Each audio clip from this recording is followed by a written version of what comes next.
again starting that राष्ट्रीय शिक्षा नीति 2019 अंतिम राष्ट्रीय शिक्षा नीति 1986 में जारी की गई थी और 1992 में संशोधित की गई थी। तब से भारत सहित दुनिया में बड़े बदलाव हुए और वर्तमान परिदृश्य के अनुसार शिक्षा नीति को संशोधित करने की आवश्यकता महसूस की गई। डॉक्टर कृष्ण स्वामी कस्तूरीरंजन की अध्यक्षता में इस नई राष्ट्रीय शिक्षा नीति का मसौदा तैयार करने हेतु एक समिति का गठन जून सन 2017 में किया गया, जो प्राथमिक माध्यमिक और उच्च शिक्षा में नई नीति बनाने और लागू करने के लिए गठित की गई। समिति ने अपनी नई शिक्षा नीति 2019 का मसौदा केंद्र सरकार को सौंपा है। जनता की राय जानने के लिए MHRD ने मसौदे को जनता के लिए जारी किया है। हालांकि केंद्र सरकार ने उस समिति की सिफारिश पर विचार नहीं किया जिसमें हिंदी को अनिवार्य करने के सुझाव दिया गया। अब ये बहुत महत्वपूर्ण एस्पेक्ट है, हिंदी को अनिवार्य कर दिया जाए। यहाँ पे एक प्रश्न होता है कि क्या वर्तमान परिदृश्य के अनुसार देखा जाए तो किसी एक भाषा को भारत के समस्त राज्यों के लिए अनिवार्य कर देना उचित होगा? आपका उत्तर जानना चाहूँगा, आप क्या कहेंगे, बताइए। क्या ये उचित है? No sir. No sir. हाँ, क्यों? वाई? No sir. वाई?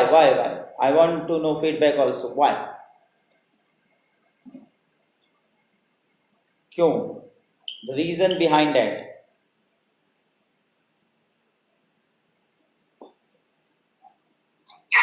क्योंकि सर जबरदस्ती किसी पर कोई मतलब भाषा या कोई लैंग्वेज डालना सर सही नहीं होगा। मतलब जैसे मान लीजिए पर दक्षिण में ले लीजिए तो सर किसी भी मतलब कोई भी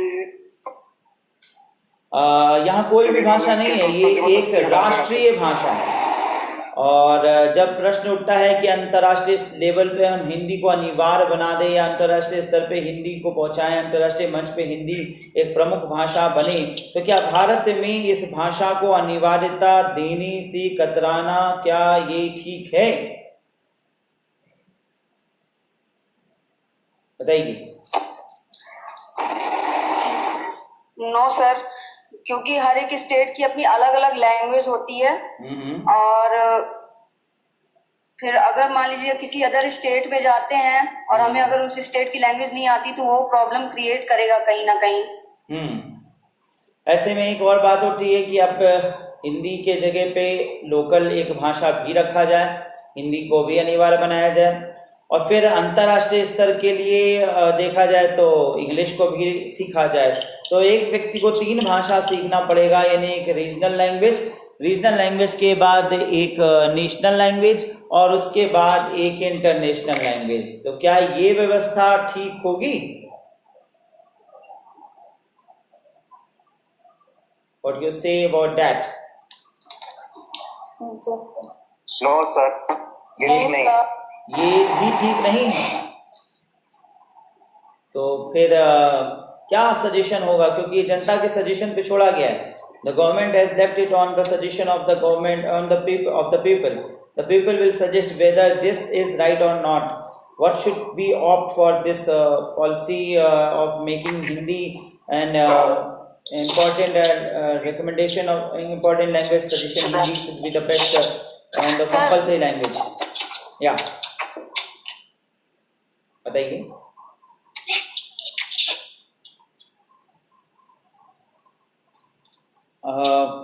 Who want to speak?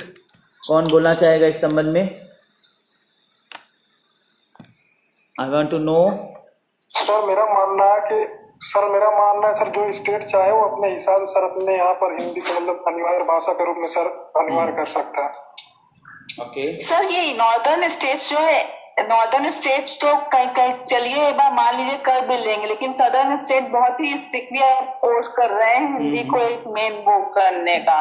तो पॉसिबिलिटीज तो बहुत ही कम है कि हिंदी को मेन इम्पोर्ट किया जा सके।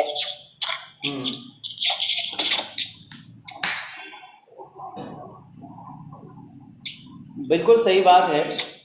हिंदी को एक महत्वपूर्ण भाषा बनाना यहाँ पर एक दिक्कत बन सकती है, क्योंकि जो बहुत से ऐसे साउथ इंडियन स्टेट्स हैं, ईस्टर्न स्टेट्स हैं जहाँ पे हिंदी नहीं रीजनल लैंग्वेज है, और अगर ऐसा कर दिया जाएगा तो फिर उनके लिए एक अनिवार्य तथ्य हो जाएगा। और ज़रूरी नहीं कि सब लोग स्कूल जाते हैं और सभी लोगों पढ़ाई करते हैं और अगर ऐसा होगा तो फिर बहुत से वैचारिक मतभेद उत्पन्न हो जाएंगे। लेकिन लेकिन एक प्रश्न और उठता है कि ऐसे में देखा जाए तो आज जो हमारे सामने बड़ी समस्या है, अच्छा एक चीज़ ध्यान रखिएगा, अभी हमारा 3 मिनट के बाद वीडियो रुक जाएगा, अगेन हमें इसे लिंक करना पड़ेगा क्योंकि 40 मिनट्स ओवर होने जा रहे हैं, ठीक है। सो आप लोग लिंक कर लीजिएगा, डोंट वरी अबाउट दैट।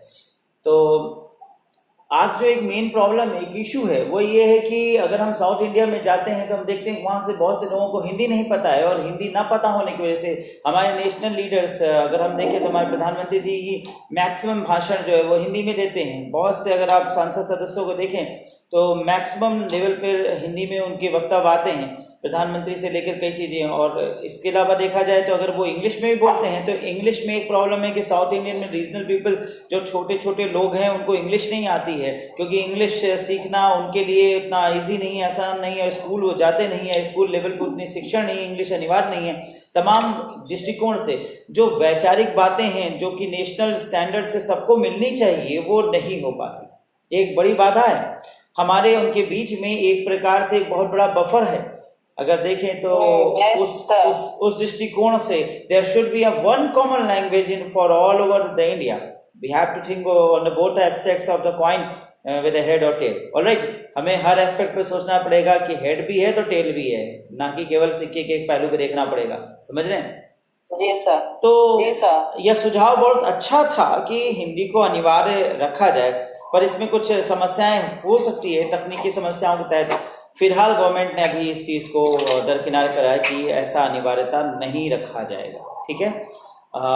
इसमें इस वीडियो में यहाँ पर अभी ब्रेक होगा, पॉज हो जाएगा 1 मिनट के बाद।